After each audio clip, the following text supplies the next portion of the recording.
Hi there and welcome back. It's Omar. On today's video, I'll show you how to create this background for the Bugs and Kisses pop-up card that you can download on my blog. This background was drawn with a Deluxe, a Uni-ball Deluxe fine point pen, and the pen fits perfectly on your Cricut pen adapter. I wanted a water-resistant or waterproof ink for this project, so I tested out a couple of pens. I used a Pilot V5 and some Uni-ball Deluxe, and the micro and the fine tip versions. I also tested some Cricut pens, the Cricut Honeysuckle and the Cricut Candy Corn color, and I tested them with a water brush. As you can see, the Pilot V5 pen smears and smudges, so it's not a great pen for this technique.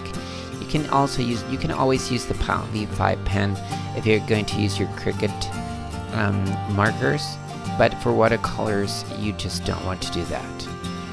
If your Cricut pens dry out for some reason, you can always take the end cap off. This is the tweezers that come with your Cricut pens when you want to replace the nibs. And with a dropper, you can add a few drops of alcohol to the back part of the pen. Give it a good shake, clean any excess, and your pen is great to go. Here are the backgrounds I drew with the pens I was mentioning. The top one was drawn with the fine point pen and the bottom one with the micro tip pen. And here are the ones I drew with the Cricut pens. These are great for no-line coloring if you're using colored pencils or watercolors also. For this technique, I used Dr. P.H. Martin's Hydrus watercolors. These are great and very concentrated watercolors, so I just put a drop of them. I then thinned them out with water, and the technique I used is what is called a wash, in which you wet your paper evenly. You don't want to go too heavy on the water, and make sure there are no puddles of water on top of your paper. And once everything is wet, you start applying your pigment on top of it. This will give you a very soft coloring. I didn't want a very bright color background because for the card I was designing this background, the focal point was the character that pops up on the card. So I just wanted to go very light on the coloring for the background. Once you're finished applying the first layer, dry it out. I used a heat gun for this, or you can air dry it if you want to.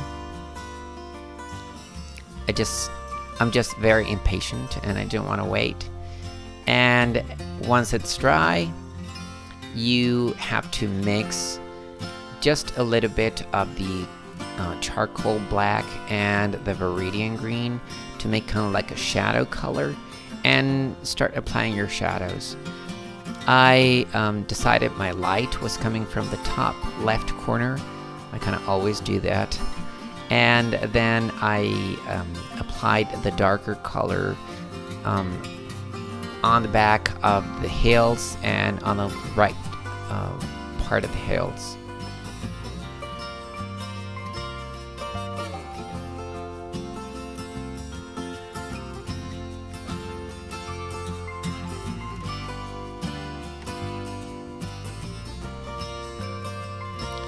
I also applied some of this shadow color under where the character was going to be placed, right in the center, and I also did some brush strokes on the grass. Dry it all again. And for the trees, I decided the color was not intense enough or dark enough, so I mixed a little bit more of that viridian green. I applied just a little bit of the turquoise blue, and a little bit of black, and I painted my trees. I also applied a darker color on the right side of the trees so that they looked like shadows.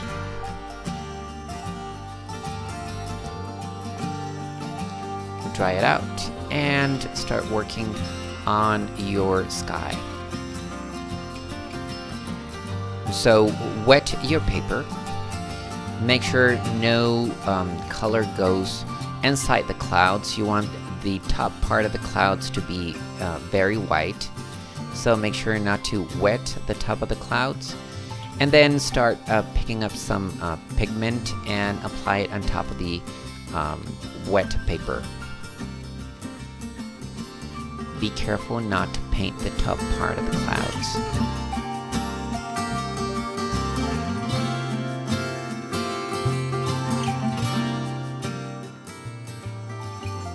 Do not try to even out your color. This is what makes watercolor very special. Those differences in the intensity of the color.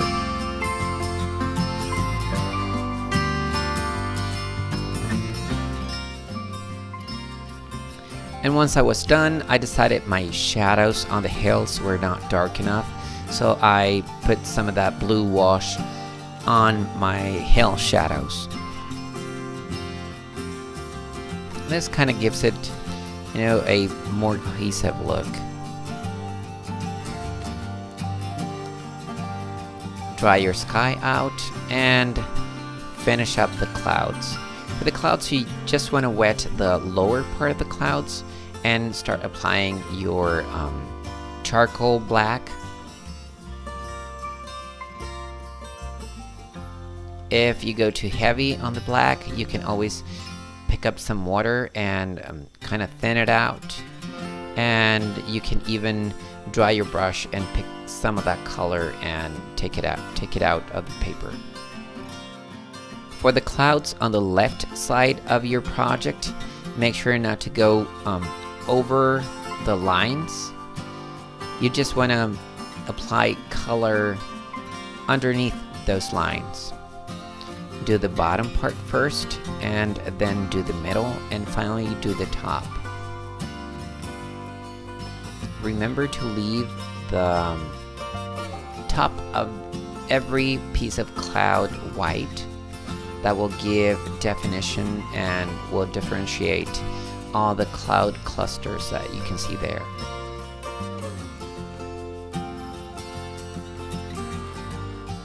Remember to apply a very thin coat, a very washed out blue, so you can tie it all together. And if you go too heavy, just put a little bit more water or take the pigment out of the paper with your brush.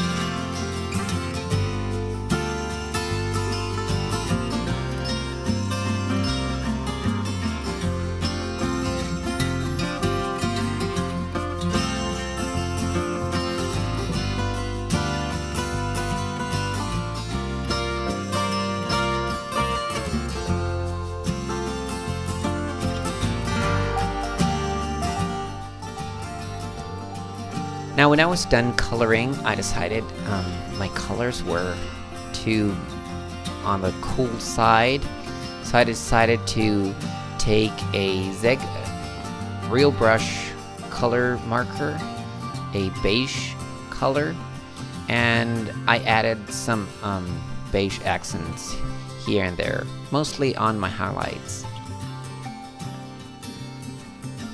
Once the color was applied, I took my water brush and just softened that brush marker color.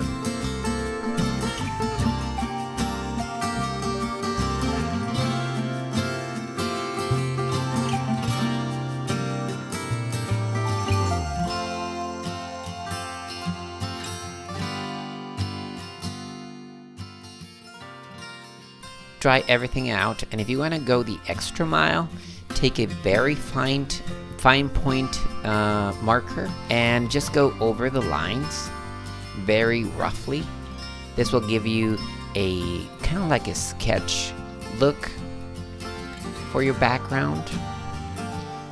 Do some hatching here and there so it kind of looks like shadows. And you will see in a couple of seconds a close-up of the finished work, and you'll see that you can achieve a very sketchy-like look when you do this, even though the drawing was made with the machine. Remove the tape from the edges and trim your project following the lines on the outside.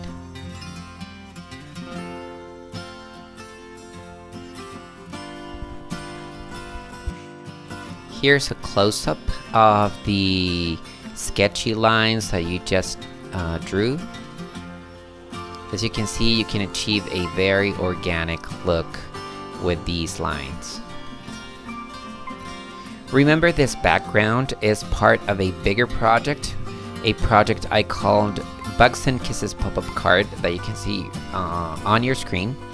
The link to download this project is on the description below, along with a list of the supplies I used. If you like this video, please give it a thumbs up. Don't forget to subscribe, and here are a couple more videos you could be interested in. Have a great day, and I'll see you again very soon. Bye bye.